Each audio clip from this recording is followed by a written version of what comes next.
The performance of aviation stocks and aviation-related stocks on the Nigerian Stock Exchange has not been impressive, while there are two aviation service companies at the moment on the bourse. Is the funds from the capital market a viable option for a business with very low profit margins? A stockbroker tells us more. Any business, the exchange is a place for that business to be. If you want to increase your ownership background, your diversity of ownership, the Nigerian Stock Exchange is the place to be. So we encourage businesses, not only airlines, other businesses in other sectors, to come to the stock exchange and be listed, because they will get visibility, they will get free adverts, and more importantly, corporate governance. Corporate governance code will be applied, and you will see these companies to be accountable to the owners, the investors. First of all, we have said low margins, not that there is no margin. There are margins. And like I said, it also operates or happens in any other businesses. It depends on how you operate efficiently and effectively. Every business, no matter the sector, has its challenge. Aviation is not different. But again, it goes to tell you that those who are coming to this business must be passionate, they will be transparent, they will be honest, and above all, they must also have the technical know-how, which I believe MedView has. So where people have failed, others can succeed. First of all, let us correct an impression. They've been listed already by introduction. That means they already have the money they want. They are thinking of expansion, improving their services, and creating opportunity for me and you to become part owners. That is why they have come to the market. Now, that will increase their shareholder base and also make them to be accessible to raise funds from the public. Now, yes, you have said they are raising capital in Naira and their business is done mainly in dollars. Yes, their financial advisors will have taken all that into consideration, advised them very well. We had Airline, we had ADC. Yes, for every business there are issues, there are challenges. And when those ones were listed, there were a lot of challenges, and as a result of what happened to them, they were delisted from the market. Then I will tell you the reasons were because the promoters, I wouldn't say they were not serious, they were serious, but probably they were not passionate about their business. What has happened to Albaca, ADC, and any other airline in the country, that will be the end. But I'm telling you, being in a regulated industry, the capital market, at every point in time, maybe quarterly or yearly, they need to give returns. They need to show the regulators how they are performing, meeting safety standards, which is key in the aviation industry. Now, if they're able to do all this, there will be a check as to their operation. Of course, you cannot rule out accidents. The capital market is well regulated. You need to show your financial. You need to make figures and information available to the investor and to the regulators. So if at any point in time there are issues, then of course that will be dealt with. And every operator will be encouraged to begin to do what is right at the appropriate time.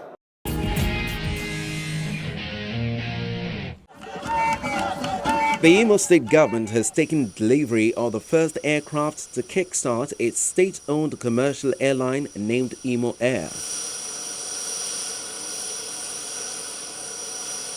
At the official launch of the new airline at the Sam Mbakwe International Cargo Airport in Owerri, the state capital. Governor Mr. Rochas Okorocha says the investment by the state government is to boost economic activities. We've just inspected the premises and the work is fast going.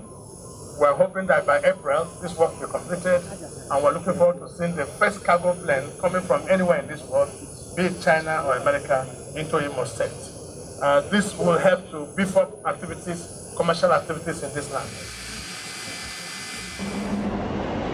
Earlier this week, the Federal Aviation Administration said all Delta Airlines domestic flights were grounded until Monday, the 30th of January, after a request from the company due to an automation issue. Long lines and frustrated travelers filled the departure hall at the Minneapolis-St. Paul International Airport. 2 passengers expressed frustration over the delay. I'm from Minnesota and I just came back for the weekend, and so I was flying out tonight to get back to classes tomorrow, but I guess that's not going to happen. I am stressed out, but thankfully I have a colleague who can cover for me who's closer. But yeah, I mean, I can't imagine how these people are going to manage tonight because a lot of them are going to be staying here. And I can't imagine what's happening nationwide and worldwide with the delay. The problem affected all Delta mainline and subcarriers to domestic destinations, but international flights are exempt, the FAA said in an advisory.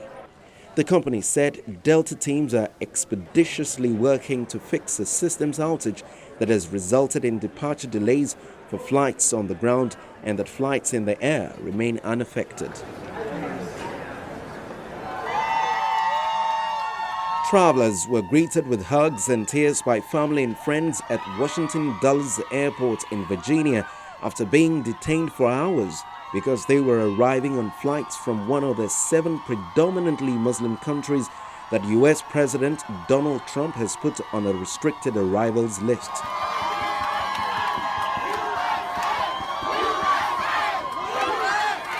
At Dulles, protesters were on hand denouncing Trump's immigration rules and demanding that the detained travelers have access to lawyers. U.S. Senator Cory Booker joined the protesters. Says that detainees here should be allowed to have legal permanent residence. Along with Syria, the ban affects travelers with passports from Iran, Iraq, Libya, Somalia, Sudan, Syria, and Yemen. The Department of Homeland Security said about 375 travelers had been affected by the order, 109 of whom were in transit and were denied entry into the United States. Another 173 were stopped by airlines before boarding.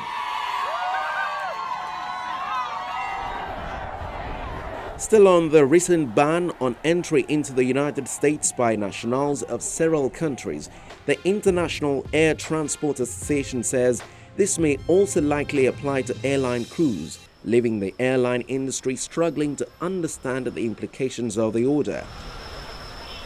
IATA in a statement said the ban has also placed an additional burden on airlines to comply with unclear requirements, bear implement costs, and face potential fines for non-compliance. The group says it has asked the Trump administration to clarify the new requirements and has urged all governments to provide sufficient advance coordination so that travelers can clearly understand requirements and airlines can efficiently implement them. Though IATA's statement does not address directly questions about the impact on airline crew members, reports say IATA told airlines last week that cabin crew from certain countries would be subject to the ban. Some airlines, including Emirates Airline, have already swapped flight crews to ensure compliance with the new travel requirements.